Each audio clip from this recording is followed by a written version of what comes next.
بسم الله الرحمن الرحيم والسلام عليكم. اهلا بيكم في فيديو جديد. النهارده عايز اتكلم على ان في اخبار بتتردد، يعني ان في لعيبه في النادي الاهلي هيتم الاستغناء عنها، والخبر ده برضو مش مؤكد، لان اللعيبه كتير، وكابتن مارسيل كولر في ناس مش مقتنع بيها، في ناس مش محتاجها، في ناس مش عايزها. فاللعيبة مثلا هنبتدي ب... بشادي حسين.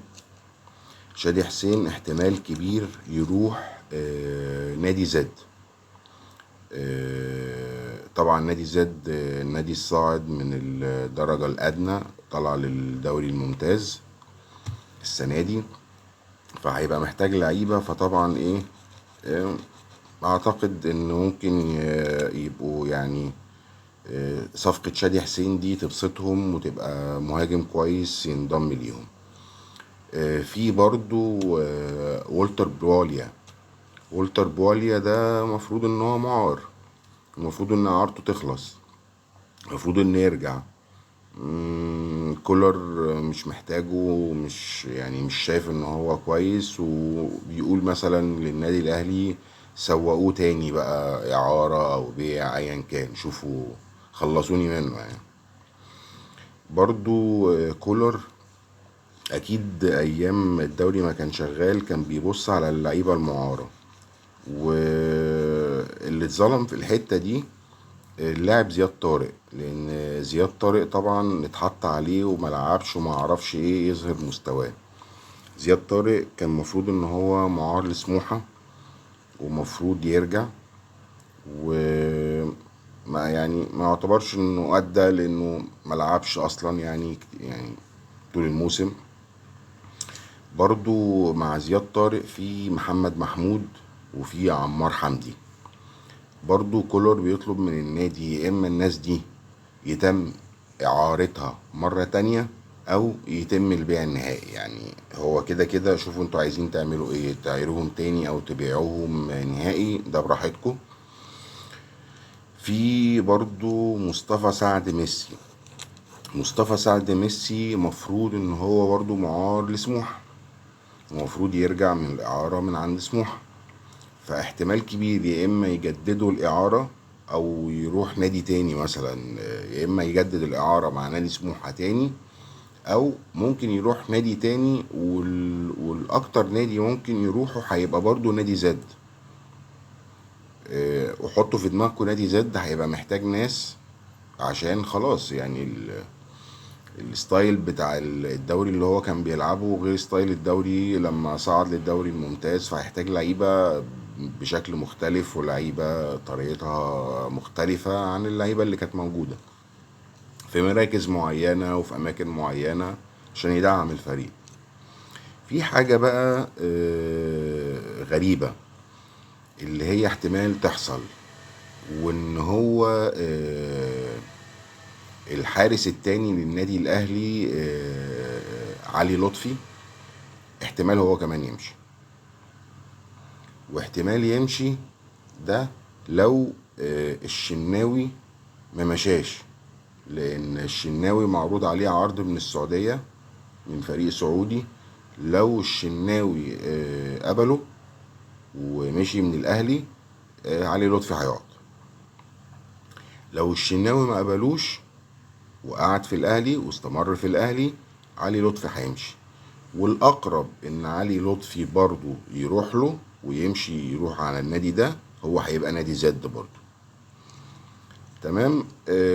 حالة القندوسي بقى هي اللي في قلق شوية، لان القندوسي برضو ممكن يمشي، بس القندوسي ممكن يمشي في حالة واحدة. قندوسي ممكن يمشي في حالة ان حصلت مثلا صفقتين افارقة.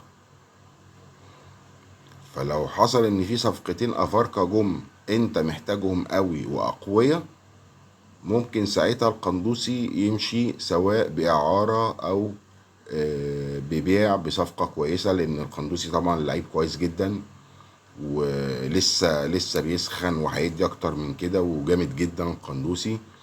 بس حسب انت احتياجك ايه، فاهم؟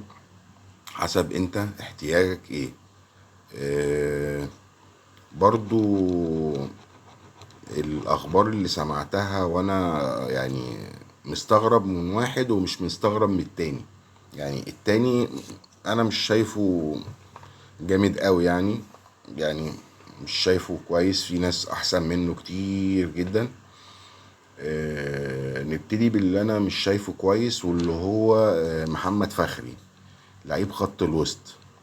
محمد فخري لعيب خط الوسط في النادي الاهلي، احتمال كبير يمشي برضو، سواء اعارة او بيع نهائي. تمام.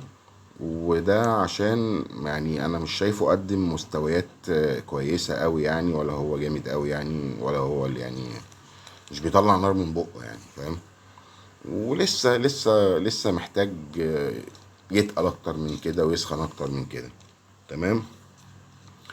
اللي نيجي بقى للي مستغرب له، وهو ملك اغنية سطلانة، طاهر محمد طاهر. في اخبار بتقول ان ممكن طاهر محمد طاهر كمان يمشي. هل كل الاسامي اللي انا قلتها دي هيحصل هتحصل كلها، ولا هتحصل جزء منها، ولا في اخبار كاذبة مثلا وصلت وانتشرت وعلى اساسه الاسامي دي محطوطة الميكروسكوب انها هتمشي ولا مش هتمشي؟ ده هنشوفه في الاوقات اللي جايه يعني، لحد ما تخلص اسمه ايه ده، فتره القيد. وهنشوف الانتقالات هتبقى عامله ازاي. وبس هو ده اللي كنت عايز اقوله. وهنشوف بقى اللي انا قلته ده، هل ايه اللي هيطلع منه صح وايه اللي هيطلع منه غلط، الله اعلم. ممكن 80% يطلع غلط، ممكن 80% يطلع صح، ايا كان النسبة اللي هتطلع صح او غلط. اول ما حاجة تتأكد برضو هقول لكم، واول ما حاجة تتنفي وتتأكد انها اتنفت برضو هقول لكم. شكرا ليكم، وارجوكم الفولو واللايك وسبسكرايب لليوتيوب شانل. ولو سمحتوا يعني ارجو اي حد هيعدي عليه الفيديو ده كده حتى لو ما يعرفنيش، ارجو منه ان هو يعمل فولو، لاني عايز اوصل ل10 تلاف يعني كده، نبتدي واحدة واحدة نكبر في الفولور. وشكرا ليكم والسلام عليكم.